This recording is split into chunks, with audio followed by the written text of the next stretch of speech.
Hello friends, welcome. Feeling of imagination के channel में आपका वेलकम है। इस वीडियो में मैं अपने सियान वांग एफएफ अनटच्ड हर्ट का नेक्स्ट पार्ट शेयर कर रही हूँ। उम्मीद है यह पार्ट आपको पसंद आएगी। अगर पसंद आए तो प्लीज़ मेरे वीडियो को लाइक करिएगा, शेयर करिएगा और मेरे चैनल को सब्सक्राइब करना मत भूलिएगा। साथ ही साथ अपने कमेंट भी जरूर दीजिएगा। तो चलिए अब हम अपनी स्टोरी पर आते हैं। प्रीवियस पार्ट में आपने देखा था कि विंग और वांगजी के बीच सब कुछ अच्छा चल रहा था। वांगजी अब विंग के करीब आने लगा था, मगर एक रात विंग के मुंह से उसने नी हुसैन का नाम सुन लिया और नी हुसैन का नाम सुनकर उसे बहुत गुस्सा आया, मगर वह अपने इस गुस्से को विंग को नहीं दिखाता है, पर सुयांग से कहता है कि वह पता लगाए कि नी हुसैन कौन है। सुयांग अच्छे से जानता था कि नी हुसैन कौन है, मगर वह वांगजी को टीच करता है, पर लास्ट में कह ही देता है कि वह नी हुसैन के बारे में सब कुछ वांगजी को पता करके बताएगा। चलिए अब हम अपनी स्टोरी आगे कंटिन्यू करते हैं। शाम होती है, विंग मेंशन में आता है। उसे आज वांगजी उसका इंतजार करते हुए मिलता है। उसने वांगजी की तरफ देखकर स्माइल किया और उसके पास अपने तेज कदमों के साथ बढ़ गया। वांगजी का मूड सुबह से ही ऑफ था। वह विंग से गुस्सा था न्यू हुसैन को लेकर, मगर क्यों वह भी नहीं जानता। न्यू हुसैन ने उसका कुछ बिगाड़ा तो नहीं था ना। वह विंग से कैसे कहता वह नाराज है। अगर विंग पूछ लेता उसकी नाराजगी का कारण तो वह क्या कहता वह उस शख्स से नाराज है जिसे वो जानता ही नहीं। यही सोचकर वह अपने आप पर कंट्रोल करता है और विंग से नॉर्मली पेश आता है। विंग ने कहा, वांगजी कैसे हो तुम? वांगजी ने कहा, मैं ठीक हूँ, आप कैसे हो गगा? वांगजी की आवाज लो साउंड कर रही थी। घबरा गया। उसने वांगजी के फोरहेड को टच करते हुए कहा, तुम ठीक तो हो ना वांगजी? बताओ मुझे क्या हुआ है तुम्हें? वांगजी को विंग का केयर करना बहुत अच्छा लग रहा था।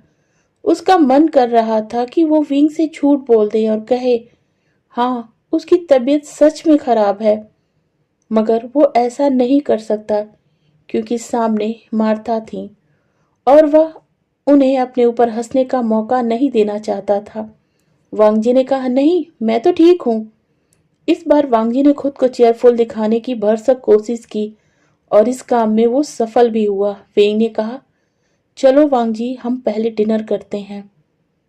वांगजी ने अपना सर हाँ में हिला दिया क्योंकि आज विंग लेट आया था और वांगजी को भूख लगी थी।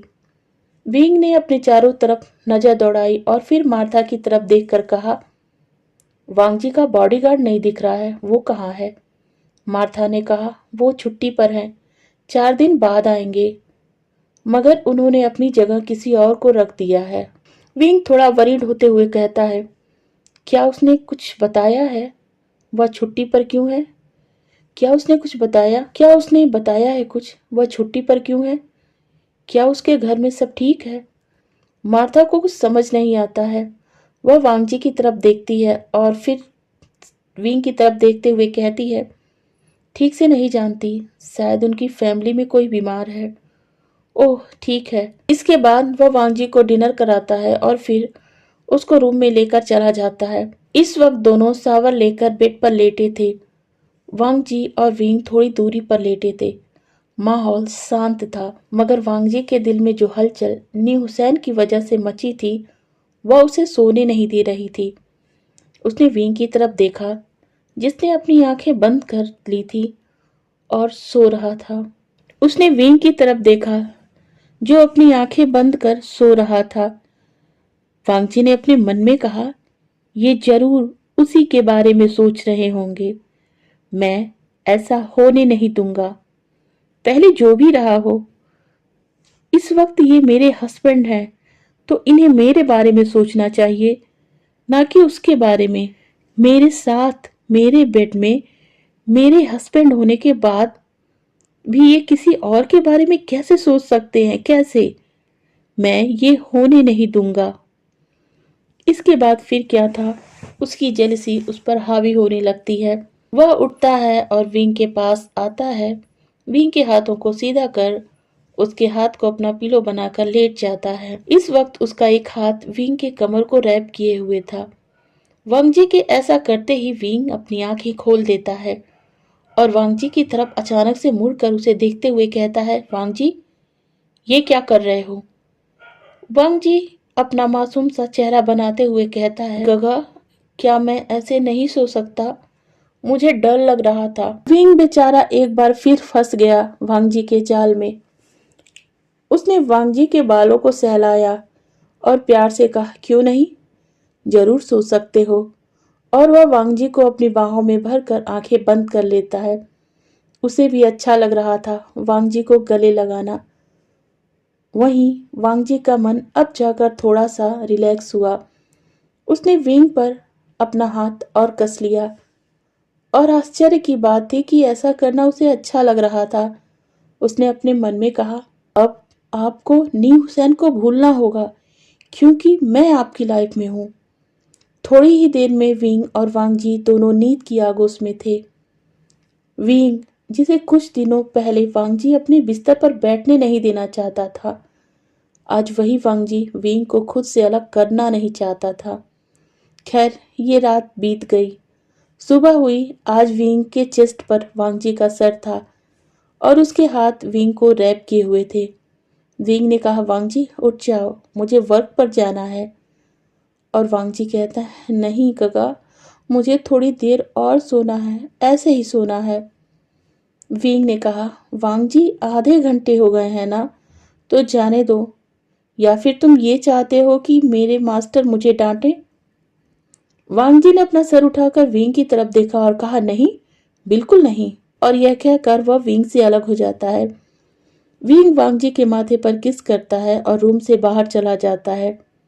वांगजी मुस्कुरा रहा था और विंग को जाते हुए देख रहा था। पूरे 3 दिन हो गए थे सुयांग को गए हुए। इन 3 दिनों में वांगजी विंग के बीच और भी ज्यादा स्ट्रांग बॉन्ड बन गया था। आज विंग और वांगजी दोनों बेड पर लेटे थे। विंग वांगजी के बालों को सहला रहा था। वांगजी अपनी आंखें बंद कर लेता है और ऐसा दिखा रहा था कि जैसे वो सो गया हो। तभी विंग का मोबाइल रिंग करता है। विंग ने कॉल रिसीव किया और धीरे से कहा, नीहूसेन, समझा करो बच्चा, मैं ये नहीं कर सकता। पर क्यों? खाना खा लो ना। मैं अभी नहीं आ सकता, मगर सुबह जल्दी आ जाऊंगा तुम्हारे पास। हम सुबह साथ में ब्रेकफास्ट करेंगे, प्रॉमिस। मैं कल आ जाऊंगा ना, और तब बताऊंगा। अभी सो जाओ ना डार्लिंग, प्लीज जाके सो जाओ। विंग के सारे शब्द वांगजी को कितना ज्यादा हर्ट कर रहे थे, वांगजी ही समझ सकता था। उसने अपने एक हाथ की मुट्ठी भींच ली और अपने मन में कहा, नहीं हुसैन, मैं तुम्हें छोड़ूंगा नहीं। तुम्हारी इतनी हिम्मत जो तुमने मेरे हस्बैंड पर अपनी नजर डाली। यह कहने के बाद वह विंग से टाइट लिपट गया, जिससे वांगजी के अंदर चल रही वो आग थोड़ी सी शांत हो जाए। और इन सब बातों से अनजान विंग भी वांगजी को कस कर पकड़ लेता है। सुबह होती है, वांगजी उठता है। वह अपने करीब विंग को नहीं पाता है। उसने आवाज लगाई, गा गा, मगर विंग का रिप्लाई नहीं आता है। वह दौड़कर अपने रूम से बाहर निकलता है और सुयांग के कमरे की तरफ बढ़ जाता है। तभी उसके सामने मार्था आ जाती हैं। वह वांगजी को ऐसे देखकर और इन कपड़ों में देखकर हैरान हो जाती हैं और कहती हैं, आप इन कपड़ों में बाहर? मगर वांगजी को मार्था की बातों से कोई फर्क नहीं पड़ता है। वह कहता है, वह नहीं दिखाई पड़ रहे हैं। मार्था ने कहा, मास्टर सुबह से ही निकल गए हैं। और कहा, आपको बता दूं, उन्हें जरूरी काम था तो जल्दी जाना पड़ा। वांगजी अपनी आंखें बंद करता है और मन में कहता है, आपने ये अच्छा नहीं किया है। था वांगजी को ऐसा करते देख थोड़ा चौंक जाती हैं और कहती हैं, यंग मास्टर, आपकी तबीयत ठीक है ना? वांगजी अपना सर हाँ में हिलाता है और बिना कुछ कहे रूम में चला जाता है। आज सुयांग वापस आ गया था, मगर उसे वांगजी से पर्सनल बात करने का मौका नहीं मिला था क्योंकि मिस्टर मो भी आए थे। वह लान मेंशन के कैमरों को चेक करवा रहे थे। इन्हीं सब बातों में टाइम निकल जाता है और रात हो जाती है। अब मो चले गए थे और विंग मेंशन में आता है। विंग की नज़र इस बार सुयांग पर पड़ जाती है। जो वांग जी से ही बातें कर रहा था। विंग ने गुस्से में कहा, बॉडीगार्ड। सुयांग घबरा कर विंग को देखता है। विंग वांग जी को देखता है जो वहीं पर बैठा था मगर थोड़ा उदास था। विंग वांग जी के बगल में बैठता है और सुयांग की तरफ घूर कर देखता है। सुयांग और वांग जी दोनों एक बार फिर थोड़े से घबरा गए थे। विंग के इस फेस को देखकर विंग ने कहा, तुम्हारे किसी रिलेटिव की तबीयत खराब थी ना, वो कैसे हैं? तुम कैसे हो? सुयांग ने राहत की सांस ली और मन में कहा, इस तरीके से हालचाल कौन पूछता है, इतना डरा कर। इसके बाद वह फिर अपना सर हाँ में हिला देता है और कहता है, वो ठीक है। विंग एक राहत की सांस लेता है और वांग जी की तरफ देखते हुए कहता है, लंजा, तुम उदास लग रहे हो, क्या हुआ है? क्या हुआ? तुम ठीक तो हो ना? वांग जी खड़ा हो जाता है और कहता है, चलिए डिनर करते हैं, मुझे बहुत तेज भूख लगी है। विंग ने कहा, वांग जी बताओ ना, क्या बात है? वांग जी ने कहा, कुछ नहीं, और वह डाइनिंग एरिया की तरफ बढ़ जाता है। विंग भी पीछे पीछे चलने लगता है। डिनर टेबल पर वांग जी को विंग खिला रहा था। वांग जी भी बगैर कुछ कहे खा रहा था मगर उसके चेहरे पर गुस्सा साफ झलक रहा था और उसे इस तरह करता हुआ मार्था और सुयांग ध्यान से देख रहे थे। जहां सुयांग को बड़ा आश्चर्य हो रहा था वहीं मार्था मुस्कुरा रही थी। डिनर करने के बाद वांग जी और विंग रूम में चले जाते हैं। उनके जाने के बाद सुयांग मार्था से कहता है, आंट, ये मेरा फ्रेंड वांग जी ही है ना? ये साओ सिंचन की तरह बिहेव क्यों कर रहा है? साओ सिंचन भी जब नाराज होता है तो ऐसे ही करता है। मार्था ने कहा, ये इस वक्त तुम्हारा वांग जी नहीं है सुयांग, वी सियान का मेगा हस्बैंड है और अपने अल्फा से नाराज है, उनका अटेंशन खींचना चाहता है। तो क्या वांग जी ने विवोसियान को अपना अल्फा मान लिया? सुयांग आश्चर्य से बोल पड़ता है। मार्था ने कहा, वो तो मैं नहीं जानती मगर शायद उनके दिल ने उसे अपना हस्बैंड मान लिया है। और वह मुस्कुरा पड़ती हैं। सुयांग इमोशनल हो जाता है और कहता है, काश साओ सिंचन भी इस वक्त यहाँ आ पाता और वांग जी को ऐसे देखता तो उसे कितनी ज़्यादा खुशी होती। इसके बाद वह वहाँ से अपने रूम की तरफ निकल जाता है। रूम में जाकर देखता है कि विंग उसके रूम के काउच पर बैठा है। उसे देखकर लग रहा था कि थोड़ी देर पहले ही उसने शावर लिया है। उसने कहा, मास्टर आप यहाँ? विंग ने कहा, बॉडीगार्ड, तुम्हें पता है मेरा वांग जी क्यों नाराज है? सुयांग ने विंग को थोड़ा सा टीज करते हुए कहा, शायद आप अपने वांग जी को सुबह बिना बताए चले गए थे, इसी वजह से वो नाराज है। विंग ने कहा, ओह ये बात है क्या? इतना सुनने के बाद वह तुरंत ही अपने रूम की तरफ दौड़ जाता है। सुयांग ने कहा, वांग जी तुम ये कैसी हरकतें कर रहे हो? और इधर हम वांग जी को देखते हैं जो अपने बेड पर मुंह फुलाकर लेटा हुआ था। विंग ने कहा, वांग जी सॉरी, मैं सुबह बहुत जल्दी में था, इसी वजह से मैं चला गया, प्लीज़ मुझे माफ़ कर दो। अब मैं कितनी भी जल्दी में रहूँगा तुम्हें छोड़कर नहीं जाऊँगा, कभी नहीं। वांग जी ने कहा, सुबह सुबह आप कहाँ गए थे? विंग ने कहा, मैं अपने ऑर्फनेज गया था। वांग जी ने कहा, क्यों? इतनी सुबह जाने की क्या ज़रूरत थी? विंग ने कहा, वो न्यूसैन है ना, उसने रात में डिनर नहीं किया था और सुबह वह ब्रेकफास्ट भी नहीं कर रहा था, वह मुझसे मिलना चाहता है। वांग जी ने थोड़ा सा गुस्से में कहा, क्यों? वो आपसे क्यों मिलना चाहता है? विंग ने कहा, वो आज रात उसका बर्थडे है ना, इसी वजह से वह मुझे बुला रहा है। वांग जी ने कहा, क्यों? वह आपको क्यों बुला रहा है? विंग ने कहा, ये क्या बात हुई वांग जी, उसका जन्मदिन है तो वो मुझे नहीं बुलाएगा तो किसको बुलाएगा? वांग जी ने खुद को थोड़ा संभालते हुए कहा, ओह तो ये बात है। विंग ने कहा, हाँ मगर इससे बड़ी एक बात और है। वांग जी ने कहा, क्या? विंग ने कहा, मेरे ऑर्फनेज वाले चाहते हैं कि तुम भी उस पार्टी में आओ। वांग जी ने कहा, ये तो बहुत अच्छी बात है, मैं भी चलूंगा। विंग ने कहा, नहीं आप नहीं जा सकते हैं। वांग जी ने कहा, क्यों?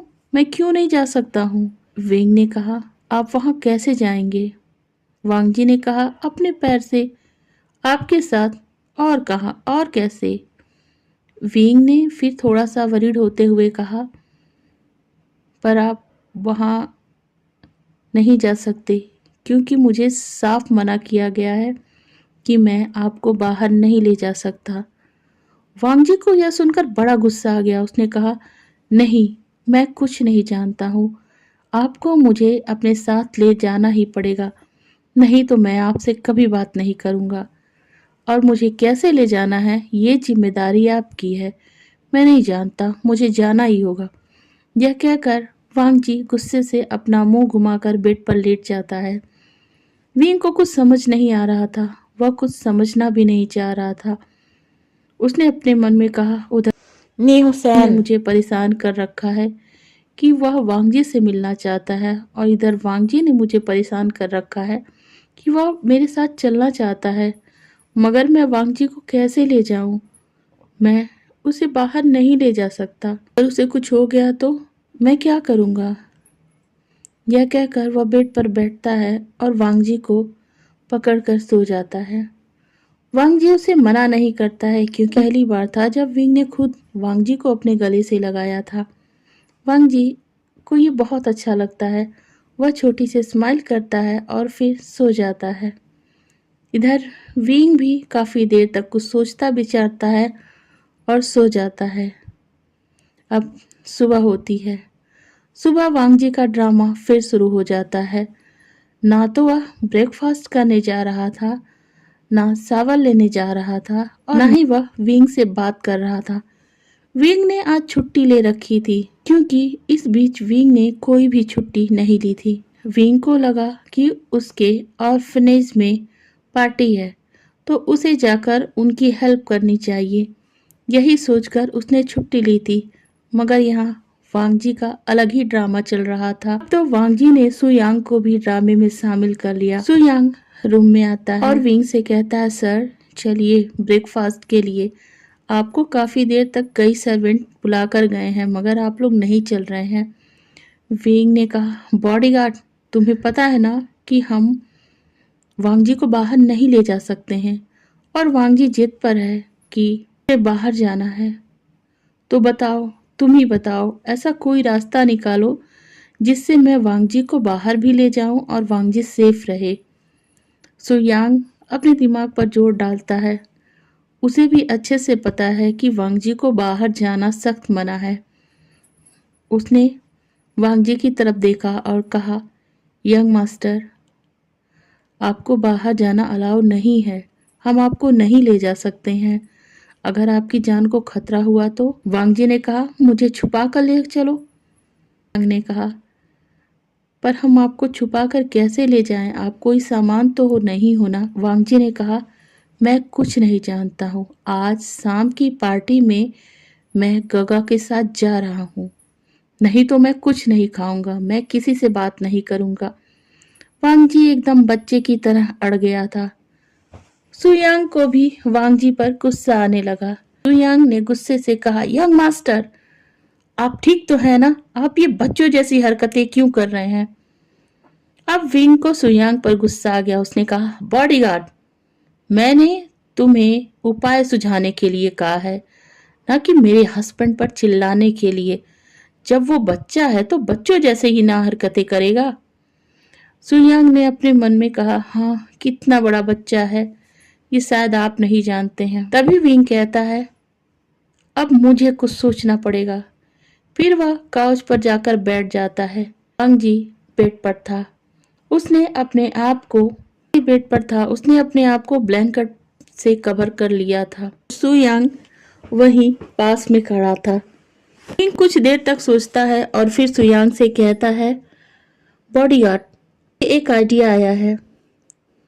सुयांग कहता है, कौन सा आइडिया सर? विंग कहता है, मुझे एक मेकअप आर्टिस्ट चाहिए। सुयांग ने कहा, मेकअप आर्टिस्ट? विंग ने कहा, हाँ, मुझे वही चाहिए, और मुझे कुछ अच्छे से कपड़े चाहिए, वो भी लड़कियों के। सुयांग ने कहा, लड़कियों के कपड़े? विंग ने कहा, हाँ, 2 लड़कियों के कपड़े। सुयांग ने कहा, लड़कियों के कपड़े? मगर क्यों? विंग ने कहा, मैं कुछ नहीं जानता, बस मुझे चाहिए, और वो कहाँ से लाना है ये तुम मुझे लाके दोगे। सुयांग ने कहा, सर मैं बॉडीगार्ड हूँ, मैं ये सब कहाँ से इकट्ठा करूँगा। विंग ने कहा, मैं कुछ नहीं जानता, तुम्हें मेकअप करने वाले को बुलाना होगा तो बुलाना होगा, 2 लड़कियों के कपड़े भी। सुयांग ने कहा, ठीक है, मैं ला दूंगा। विंग ने कहा, नहीं, अभी ला दो। सुयांग ने कहा, ठीक है। फिर विंग ने कहा, रुको, तुम्हारे पास पैसे नहीं होंगे, मैं तुम्हें पैसे देता हूँ। सुयांग ने वांग जी की तरफ देखा और फिर विंग की तरफ देखते हुए कहा, सर मैं ये फ्री में ला सकता हूँ तो फिर पैसे देने की क्या जरूरत है। वांग जी ब्लैंकेट से अपना सर बाहर निकाल के सुयांग को थोड़ा सा घूर रहा था, क्योंकि वो समझ गया था कि सुयांग किसे बुलाने वाला है। सुयांग ने वहीं सामने कॉल किया। कॉल को साओ सिंचन ने उठाया। सुयांग ने कहा, साओ सिंचन, तुम्हें एक काम करना होगा। साओ सिंचन ने कहा, हाँ बताओ। सुयांग ने कहा, तुम्हें लान मेंसन आना होगा, साथ में क्योंकि 2 कपड़ों को भी लेकर आना होगा। साओ सिंचन ने कहा, लान मेंसन? सुयांग ने कहा, हाँ। सिंचन कहने वाला था कि अच्छा वहां पर तो, तभी सुयांग ने जानबूझकर कॉल कट कर दिया। विंग ने गुस्से में सुयांग की तरफ देखा और कहा, तुमने उसका फोन क्यों काट दिया? तुमने उससे कहा नहीं कि उसे कब आना है? सुयांग ने कहा, हाँ सच में ये तो मैंने सोचा ही नहीं। सुयांग ने फिर कॉल किया और इस बार कॉल स्पीकर पर नहीं था। उसने कहा, तुम्हें अभी आना होगा। साव सिंचन थोड़ा सा हिचकिचाया। उसने कहा, इतनी सुबह? सुयांग ने थोड़ी अपनी रफ आवाज में कहा, अर्जेंट है, कहीं से भी लेकर आओ और सुबह आओ। करीब 1 घंटे बाद साव सिंचन लान मेंसन में आ गया था। साव सिंचन लान मेंसन में पहली बार आया था। उसे अंदर विंग के कमरे में ले जाया जाता है। सिंचन कमरे का नजारा देखता है तो बहुत आश्चर्य हो रहा था। वांग जी को देखा जो खुद को एक ब्लैंकेट से कवर किए हुए बैठा है। उस पे विंग और सुयांग भी था। सुयांग बैठना नहीं चाहता था, मगर विंग ने कहा, कब तक खड़े रहोगे, चलो बैठ जाओ। मैं कोई तुम्हारा मास्टर नहीं हूँ, तुम्हारा मास्टर तो लान वांग जी है, तो तुम मेरे बगल में बैठ सकते हो। सुयांग विंग के बगल में बैठा था। सिंचन को विंग को देखते समझ में आ गया कि यही विभूसियान है, लान वांग जी का हस्बैंड। उसे विंग काउच पर बैठने का इशारा करता है और खुद खड़ा हो जाता है। बेड के साइड में जाकर विंग बैठ जाता है। फिर वह सुयांग को घूर कर देखता है। सुयांग जो साओ सिंचन के ठीक बगल में बैठा था, जब विंग की ये नजर देखता है तो वह भी हड़बड़ाकर उठ जाता है। साओ सिंचन को विंग बहुत अच्छा लगा था। वह विंग से इम्प्रेस हो गया था, क्योंकि उसने जो विंग के बारे में सुना था, विंग इस वक्त उसके एकदम अपोजिट नजर आ रहा था। साओ सिंचन को वांग जी का भी पता चल चुका था कि वांग जी के मन में विभूसियान के लिए कुछ अलग सा ही चल रहा है। विंग ने कहा, क्या नाम है तुम्हारा? ओमेगा। सिंचन ने कहा, साओ सिंचन। विंग ने कहा, ये मेरे हस्बैंड लान वांग जी हैं। लान वांग जी जो साओ सिंचन को अपनी पपी आइज से देख रहा था, क्योंकि लान वांग जी बस साओ सिंचन से थोड़ा सा डरता था। सिंचन समझ गया कि ये वांग जी ने कुछ गड़बड़ की है, मगर इस तरीके की गड़बड़ वांग जी से उसे कभी उम्मीद नहीं थी। ने आगे कहा, ऑर्फनेज जाना चाहता हूँ, आज रात वहां पर एक पार्टी है, जी जिद कर रहा है वहां जाने की, मैं उसे नहीं लेकर जा सकता, इसीलिए मेरे मन में ये आइडिया आया है कि आप सुयांग और वांग जी दोनों को लड़कियों की तरह ड्रेसअप करें। यह सुनकर तो सुयांग के पैर लड़खड़ा गए। ओके फ्रेंड्स, तो मैं आज की वीडियो यहीं पर एंड करती हूँ। मिलते हैं नेक्स्ट वीडियो में। थैंक